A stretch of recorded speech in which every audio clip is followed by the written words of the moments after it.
హాయర్స్ welcome to our channel. Present మనతో పాటు కిరణ్ పోల్దాస్ గారు సీనియర్ జర్నలిస్ట్ ఉన్నారు. వారితో ఒకసారి మాట్లాడదాం.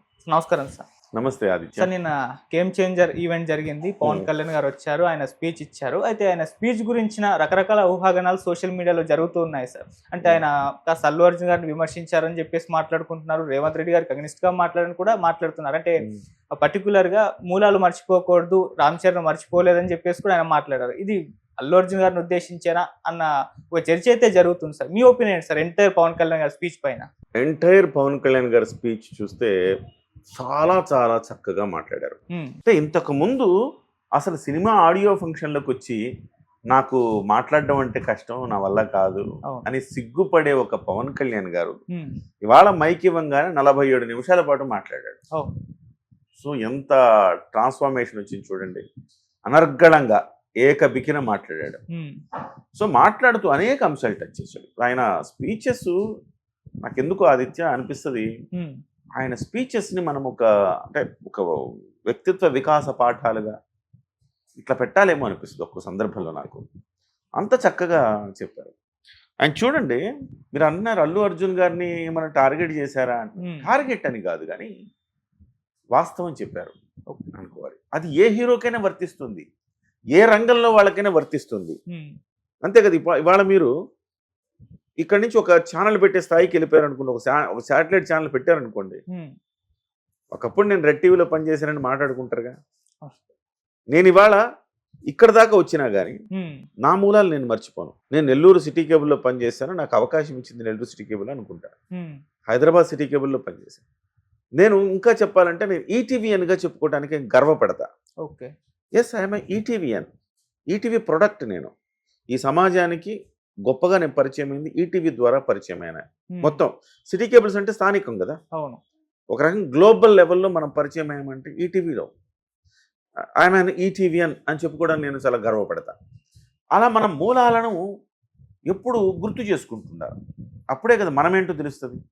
అలా కాకుండా మన మూలాలను మర్చిపోయి మనం మాట్లాడడం కరెక్ట్ కాదన్న అంశాన్ని ఆయన చెప్పారు. ఇది ప్రతి వ్యక్తికి, నాట్ ఓన్లీ సినిమా రంగం, ప్రతి రంగంలో ప్రతి వ్యక్తికి ఇది కరెక్ట్గా సరిపోయేది. దాదాసాహెబ్ ఫాల్కే దగ్గర నుంచి మొదలుపెట్టి ఎన్ని పేర్లు చెప్పాడండి ఆయన. బహుశా మన సినిమా లవర్స్ అయిన మనలాంటి వాళ్ళకి కూడా తెలియకపోవచ్చు అన్ని పేర్లు. దాదాసాహెబ్ అంటాడు, దాదాసాహెబ్ ఫాల్కే అంటాడు, సత్యజిత్ రే అంటాడు, ఇంకొకరి పేరు అంటాడు. ఆ తర్వాత నాగిరెడ్డి గారు, ఎన్టీ రామారావు గారి దగ్గర నుంచి ఈ మధ్య కాలంలో వచ్చిన హీరోల వరకు అందరూ చెప్పాడు. చెబుతూ మనం వీళ్ళందరూ ఇవాళ సినిమా ఇండస్ట్రీ పరిఢవిల్లుతోందంటే వీళ్ళందరూ కారణం అని చెప్పాడు. ఇక్కడ ఎందుకు చెప్పాడు ఆ మాట అని చెప్పనా మీకు. అల్లు అర్జున్ గారు ప్రెస్ మీట్లు ఏమన్నారు మీకు బాగా గుర్తు. తెలుగు వాళ్ళ పరువు తీసి పైన పెట్టాలనుకున్నా నేను. అలాంటిది అరే నేను ఎంత గొప్పగా తెలుగు వాళ్ళ పరువు తీసి పైన పెట్టాలనుకున్నాను అంటే అల్లు అర్జున్ గారికి కనీసం తెలుగు భాష పట్ల పట్టు కూడా లేదు. ప్రాబ్లం అది. పరువు తీసి పెట్టడం అంటే, పరువు తీయడం అంటే తీసేయడం. పరువు తీసి నువ్వు ఎక్కడ పెట్టాలో పక్కన పెడితే పరువు అయితే తీసావు కదా, పరువు తీసి పైన పెట్టాలనుకున్నా అంటాడు. యాక్చువల్గా అక్కడ వాడాల్సిన పదము తెలుగు సినిమా గౌరవాన్ని మరో మెట్టెక్కించాలి, ఇలాంటి పదాలు ఏవో వాడాలి. ఆయన ఏమో ఆ పదం వాడాడు. సరే, ఆయన ఉద్దేశాన్ని మనం ఆ పద ప్రయోగాన్ని తప్పు పెట్టడం అనేది పక్కన పెట్టి ఆయన ఉద్దేశాన్ని మనం చెప్తే, ఆయన ఉద్దేశాన్ని అంతర్గతంగా దాని మీనింగ్ని మనం తీసుకుంటే ఆయన ఏం చెప్తున్నాడు, తెలుగు వాళ్ళ గౌరవాన్ని నేను ఆ స్థాయికి తీసుకెళ్ళాను, జాతీయ అవార్డు కొట్టాను. మీరెవరండి తీసుకెళ్ళటానికి? మీరు అంత గొప్పవాళ్ళగా ఫీల్ అవుతా ఉన్నారా?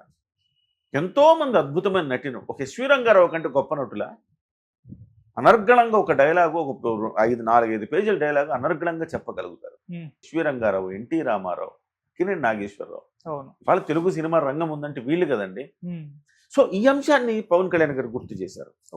అన్యాపదేశంగా అల్లు అర్జున్ గారికి, అల్లు అర్జున్ నువ్వు ఇలా ఆలోచించాలి అని చెప్పే ప్రయత్నం చేశారు ఆయన పేరు చెప్పకుండా. ఇది కదా. సో అంటే అందుకే నేను అంటున్నా, వ్యక్తిత్వ వికాస పాఠంగా పెట్టాలి అలాంటి స్పీచ్లు ఇస్తున్నాడు ఈ మధ్య. సో ఆ రకంగా ఆ అంశంలో అల్లు అర్జున్ గట్టి కౌంటర్ ఇచ్చాడు. అట్ ద సేమ్ టైం అదే ఫ్యామిలీలో రామ్ చరణ్ వ్యక్తిత్వాన్ని ఆయన ఒక ఆకాశానికి ఎత్తేశాడు. రామ్ చరణ్ అంటే రాముడి పాదాల చెంత ఉండే ఆంజనేయుడు. ఆంజనేయుడుకున్నంత సహనం, ఓర్పు, శక్తి రామ్ చరణ్కు ఉన్నాయని చెబుతూ ఆయనలాగే ఈయన శక్తి ఈయనకు తెలియదు, అంత గొప్పవాడు, అందరివాడు, అందరూ ఇష్టపడతారు ఇతన్ని, ఇతని వ్యక్తిత్వం అలాంటిది, అందరూ బాగుండాలనుకుంటారని రామ్ చరణ్ ఎంత ఎత్తుకి ఎదిగినా ఒదిగి ఉండే తత్వాన్ని కంపేర్ చేసి చూపించాడు. ఓకే. దీని నుంచి అల్లు అర్జును, పవన్ కళ్యాణ్ గారు నా గురించే చెప్పారా, నా గురించి ఆయన ఎట్లా చెప్తాడని నెగిటివ్ తీసుకుంటే ఆయన ఎవడు బాగు చేయలేడు. ఎస్, ఆయన చెప్పిన దాంట్లో నిజమే ఉంది కదా, మనం ఎక్కడో తప్పు చేస్తున్నాము, మన క్యారెక్టర్ని కరెక్షన్ చేసుకోవాల్సిన సమయం ఆసన్నమైందని ఆయన అనుకుంటే అల్లు అర్జున్ గారు డెఫినెట్గా అద్భుతమైన నటుడు. నేను చాలా సందర్భాల్లో చెప్పా, అల్లు అర్జున్ అద్భుతమైన నటుడు, అందులో డౌట్ ఎవరికీ లేదు. ఈవెన్ పవన్ కళ్యాణ్ గారు ఒప్పుకుంటారు, నాకంటే గొప్ప నటులే మీరు అందరూ అని చెప్పి ఒప్పుకుంటారు. సో అలాంటి అద్భుతమైన నటుడు ఒక చిన్న క్యారెక్టర్ మిస్టేక్ వల్ల తను పాడైపోతున్నాడన్న ఒక బాధతోనే నేను కూడా చెప్తున్నాను తప్ప అంతకు మించలేదు.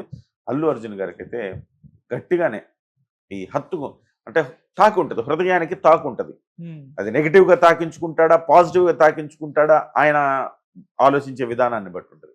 చాలా చక్కగా చెప్పారు. నాట్ ఓన్లీ అల్లు అర్జున్, నేను అంటుంది అందరికీ ఇది వర్తిస్తుంది. First point.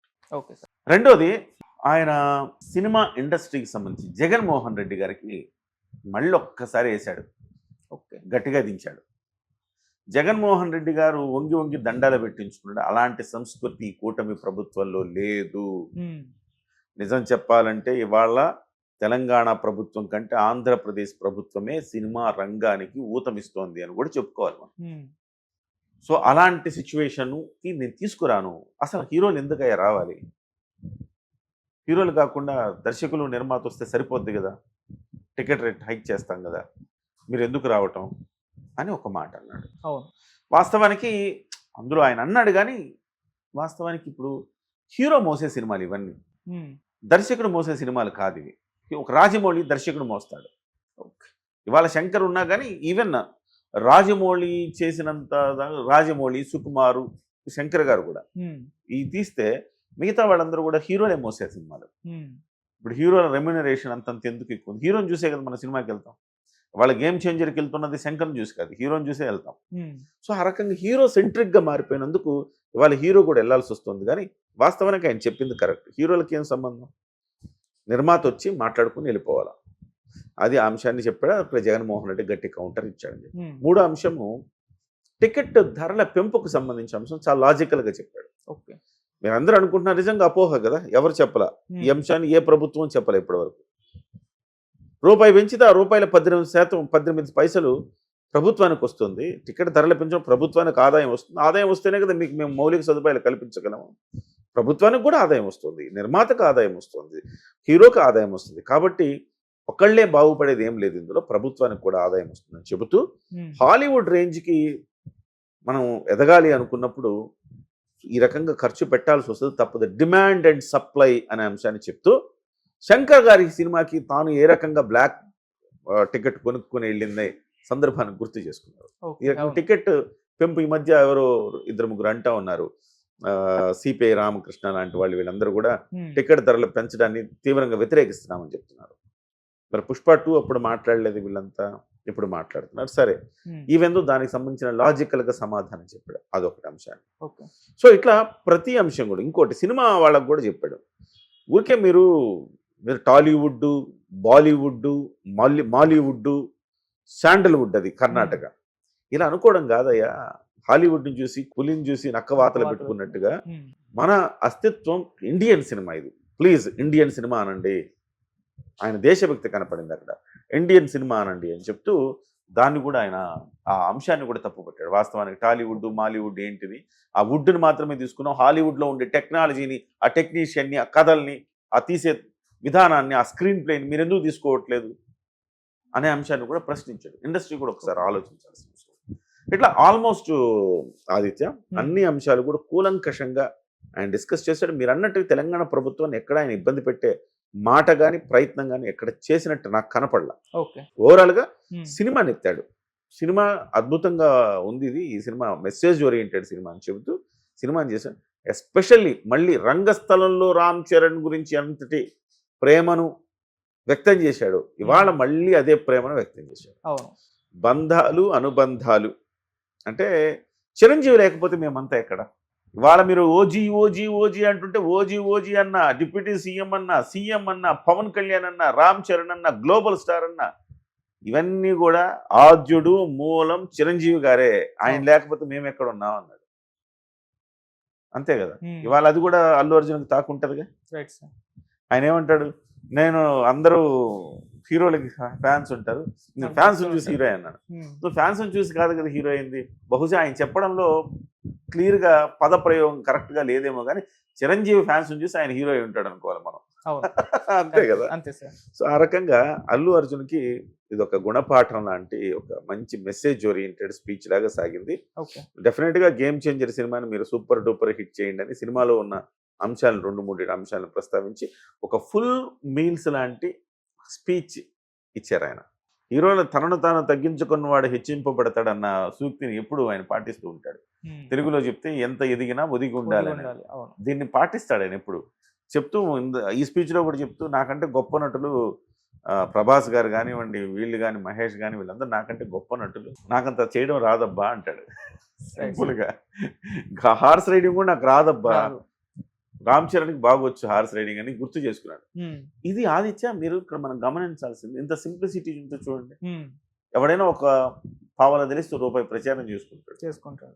ఈయన మాత్రం అంత ఇంత తగ్గించుకోడు. ఇదే వ్యక్తిత్వం జనం గుండెల్లో చేర్చింది. అవును సార్. ఈ రకంగా బోళాగా ఓపెన్ హార్టెడ్గా ఉండి హ్మ్. వాస్తవాలు నిజాలు మాట్లాడే ఒక ఇది ఉంటుంది చూసారా, తనను కూడా తాను గొప్పగా చెప్పుకోడు చూసారా, సింపుల్సిటీ చూసారా. ఇది ఇండియాలో అందరి హీరోల్లో ఆయన ప్రత్యేకంగా నిలబెట్టేదంటే ఇదే. అలాగే సార్ ఇంకొక అంటే కొంతమంది హీరోలు కూటమి ప్రభుత్వానికి అంటే ఎలక్షన్స్ ముందర సపోర్ట్ చేయలేదు.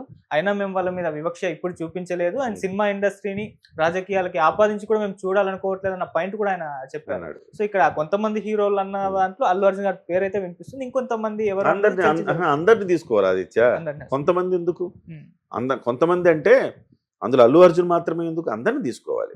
ఎందుకంటే ఒక్క నాని మాత్రమే మాట్లాడాడు, మీకు గుర్తుంటే. ఓకే. అవును. నాని మాత్రమే పవన్ కళ్యాణ్ గారిని సమర్థించాడు. ఎస్ నిజమే కదా ఆయన చెప్పింది అన్నాడు. ఏదో డైలాగ్ అన్నాడు, బయట సినిమా థియేటర్ బయట ఉండే కిరాణా కొట్టు అంత ఉండదు దాన్ని ఆ థియేటర్ కలెక్షన్ అనేదో ఒక మాట అన్నాడు. సో ఒక రకంగా చెప్పాలంటే ధైర్యంగా ఉండాలి కదా ఇండస్ట్రీలో కూడా. అంత భయపడే పరిస్థితులు లాస్ట్ టైం ఉన్నాయి.